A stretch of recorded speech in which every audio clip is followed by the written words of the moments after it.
awalnya cuma pembantu biasa. Tapi siapa sangka, malam pertama setelah dinikahi Datuk Malaysia, ia dibuat terdiam melihat apa yang terjadi di kamar. Ternyata, namaku Lirian. Aku tak pernah menyangka bahwa hidupku akan berjalan sejauh ini. Aku lahir di sebuah kampung kecil di daerah Solok, Sumatera Barat. Ayahku seorang penjual kerupuk keliling, dan ibuku menjahit baju tetangga agar dapur kami tetap mengepul.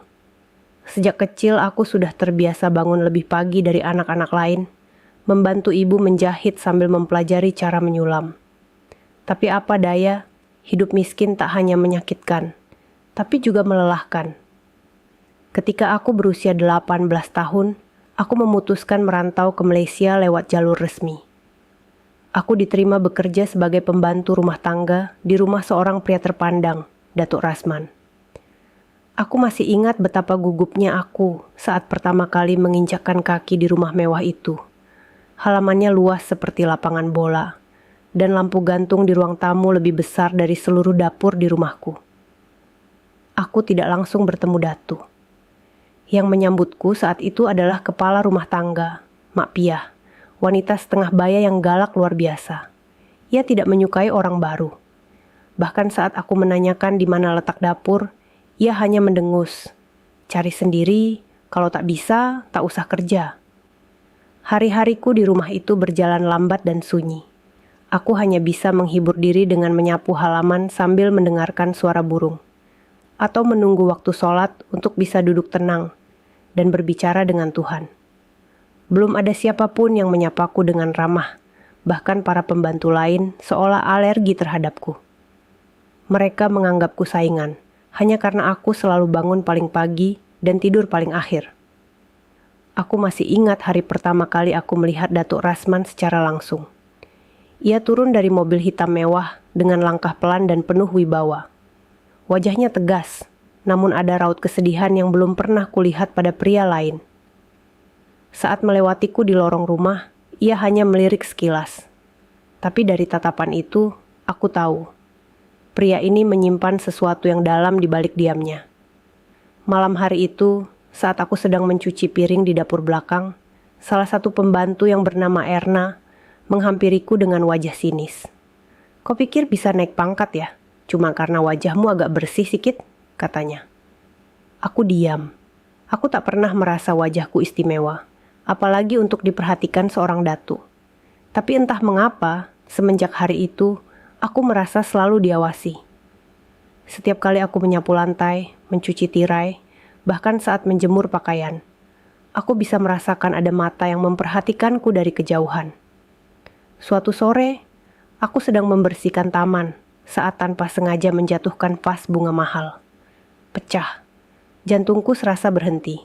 Aku sudah membayangkan dipecat.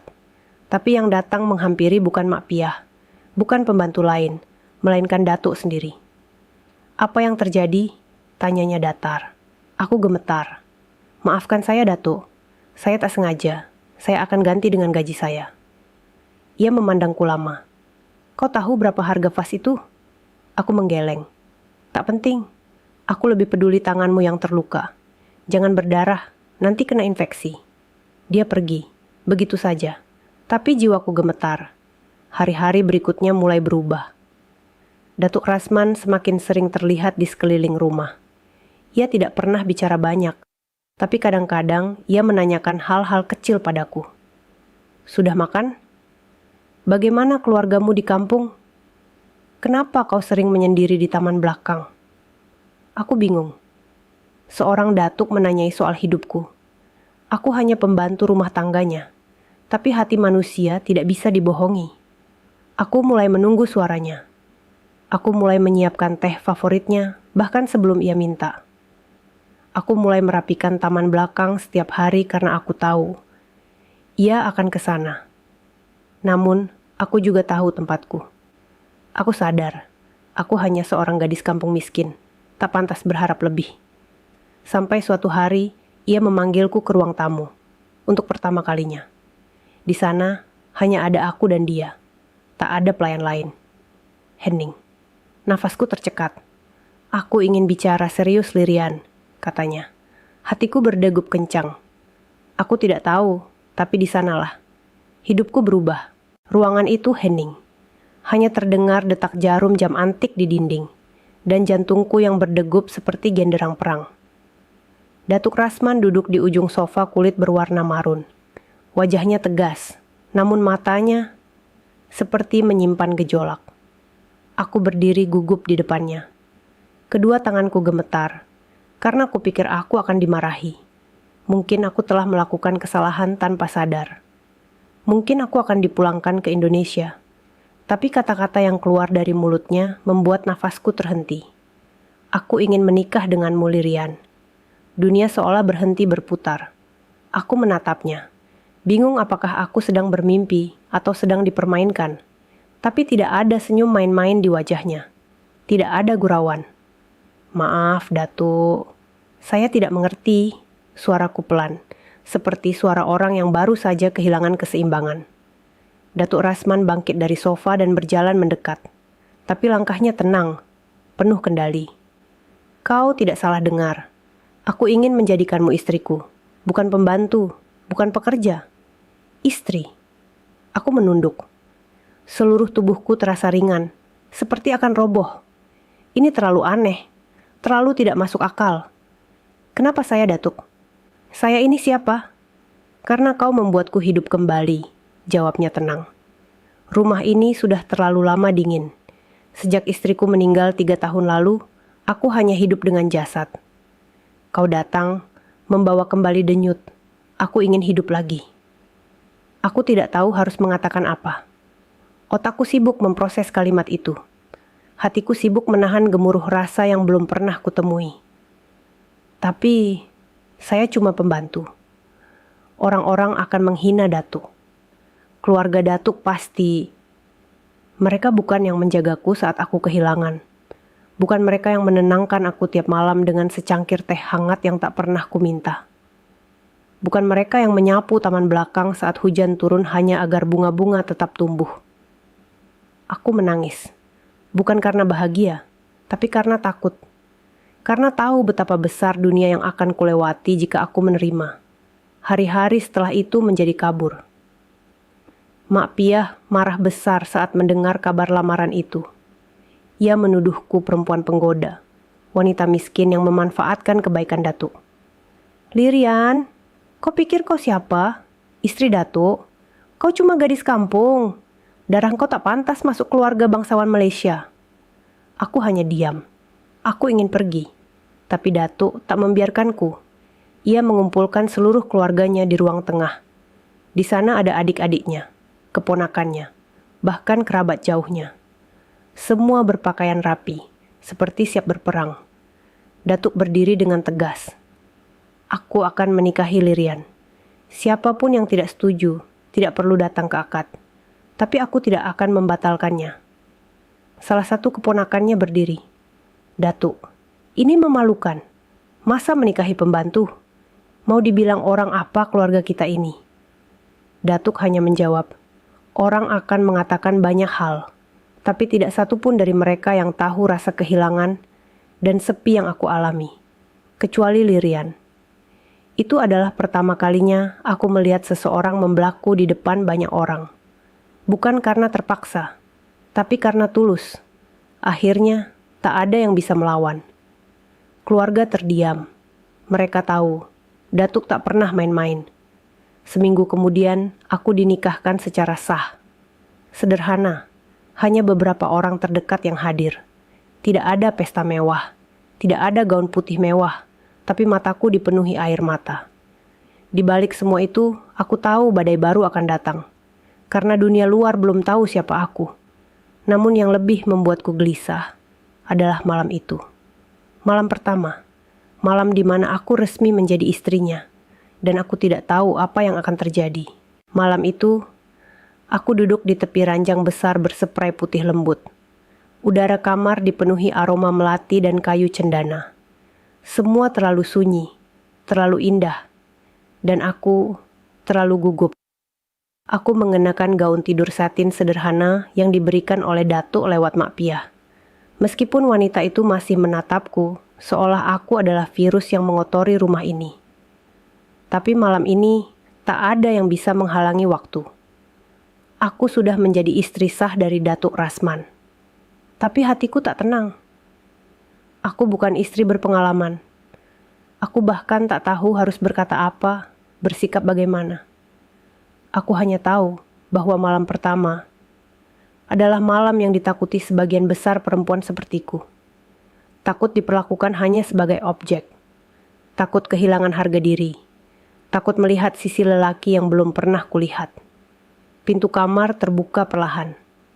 Datuk masuk dengan langkah pelan, mengenakan jubah tidur berwarna hitam, dan membawa sebuah kotak kayu kecil di tangannya. Jantungku berdebar tak karuan. Tapi yang kulihat di matanya bukan nafsu, bukan tatapan lapar. Justru tatapan seseorang yang ingin mengatakan sesuatu, tapi sulit. Ia duduk di kursi di seberang ranjang. Tak berkata-kata sejenak, hanya menatapku dalam. "Lirian," katanya akhirnya. Suaranya pelan. "Apa engkau takut padaku malam ini?" Aku menunduk. Jujur. "Iya." Ia tersenyum kecil. Bukan senyum sinis, tapi seperti senyum orang yang paham rasa takut. "Aku pun takut," ujarnya. Aku mengangkat wajah, terkejut. "Aku takut malam ini kau kecewa. Karena aku tak bisa memberimu malam pertama seperti yang digambarkan di cerita-cerita." Tangannya membuka kotak kecil itu. Di dalamnya ada foto seorang wanita. Cantik, anggun, berjilbab, tersenyum manis. Istriku, Marisa. Kami menikah selama 20 tahun. Ia meninggal karena kanker 3 tahun lalu. Sejak malam terakhirnya, aku tak pernah lagi tidur dengan seseorang di kamar ini. Ia terdiam. Air matanya mulai jatuh. Dan malam ini, aku mengizinkan diriku membuka pintu luka itu. Tapi bukan untuk menutupnya dengan luka baru. Aku ingin menyembuhkannya bersama seseorang yang hatinya tulus. Itu kamu, Lirian. Hatiku pecah. Aku tak menyangka. Malam pertama kami bukan tentang tubuh, tapi tentang jiwa. Ia berdiri dan mengambil secarik kertas dari kotak kayu itu. "Ini surat terakhir dari Marisa sebelum meninggal. Ia bilang 1 hari nanti, kalau aku menemukan seseorang yang bisa membuatku tertawa lagi, jangan aku tolak. Karena katanya, hidup tidak boleh berhenti hanya karena cinta yang sudah selesai. Cinta baru juga bisa menyembuhkan." Ia menatapku. "Malam ini kita hanya akan duduk dan bicara. Aku ingin tahu tentang hidupmu, keluargamu, mimpi-mimpimu. Aku ingin mengenalmu, bukan sebagai pembantu, tapi sebagai seseorang yang akan menemaniku pulih." Malam itu kami berbicara sampai fajar menyingsing. Tentang ibu, tentang kampung, tentang ketakutan, tentang kejujuran. Tak ada satupun sentuhan fisik. Tapi hatiku disentuh sedalam-dalamnya.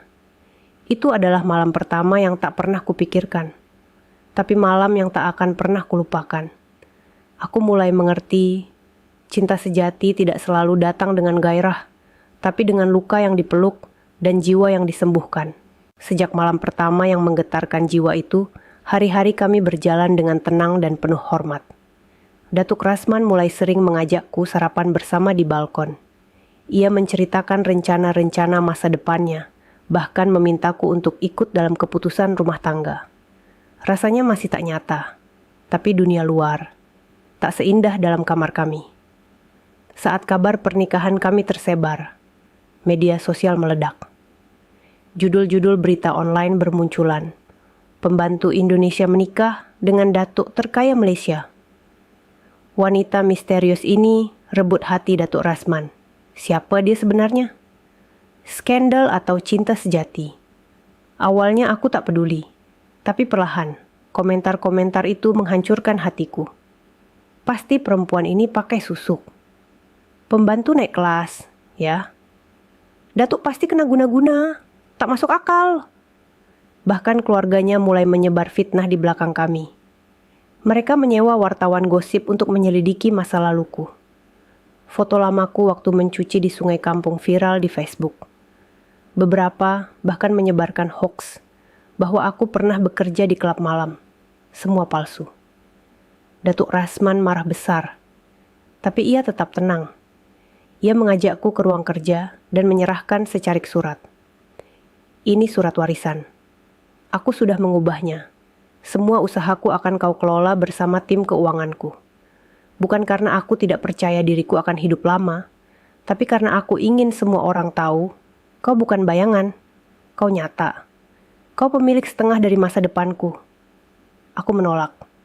Saya tidak butuh semua ini. Saya hanya ingin diterima, dihormati. Saya hanya ingin hidup tenang.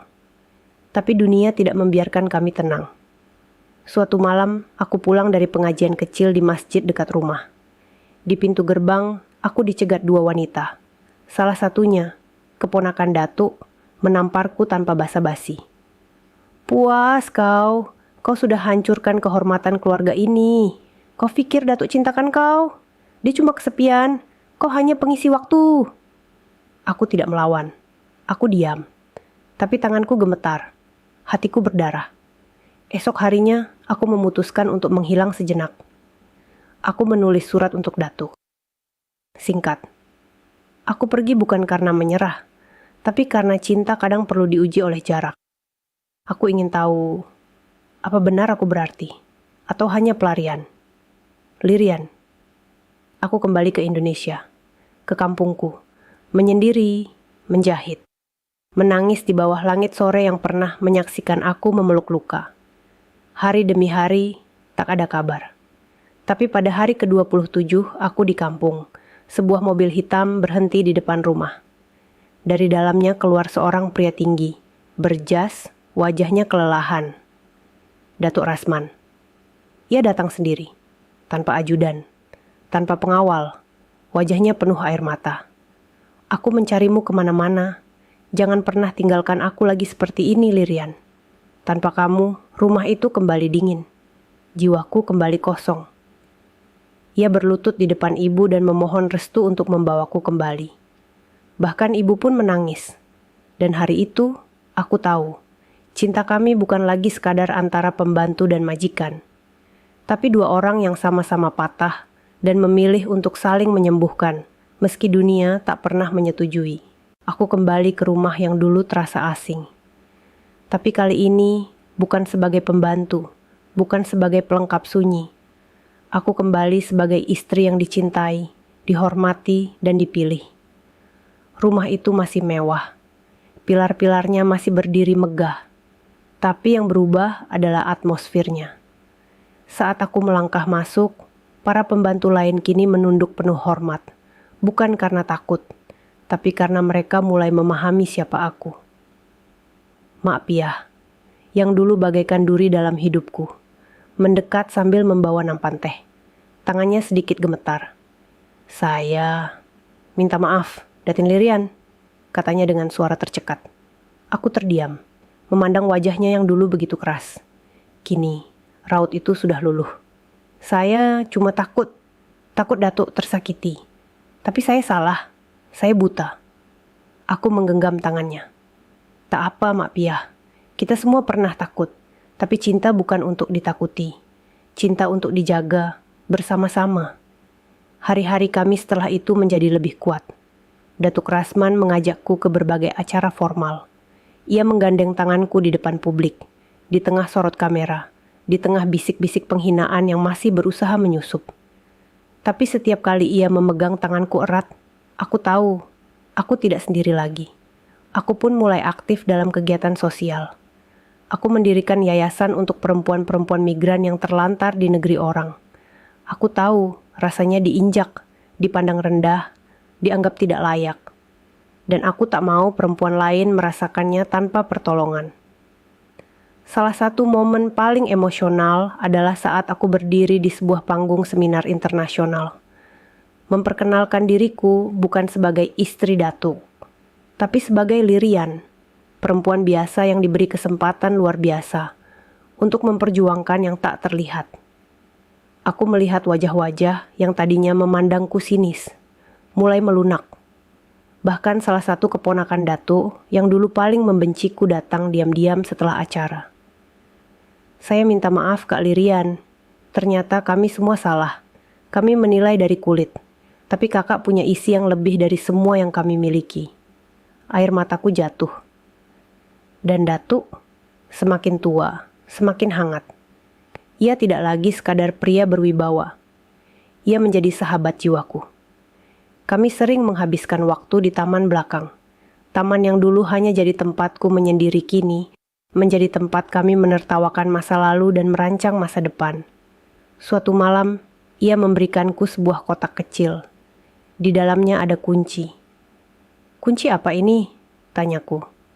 "Untuk rumah kecil yang kubeli di Indonesia, dekat sungai tempat kau biasa mencuci. Aku ingin kita sesekali tinggal di sana, agar aku tahu dunia asalmu, karena kau sudah memberiku dunia yang baru." Tangisku pecah. Tak pernah kusangka cinta bisa tumbuh di tempat paling tak terduga. Tak pernah kupikir seorang pembantu bisa menjadi istri, sahabat, bahkan harapan bagi banyak orang. Dan dunia akhirnya bungkam. Karena cinta kami membuktikan satu hal, bukan karena terpaksa aku dinikahi Datuk Malaysia kaya raya, tapi karena takdir mempertemukan dua hati yang remuk untuk saling menghidupkan kembali.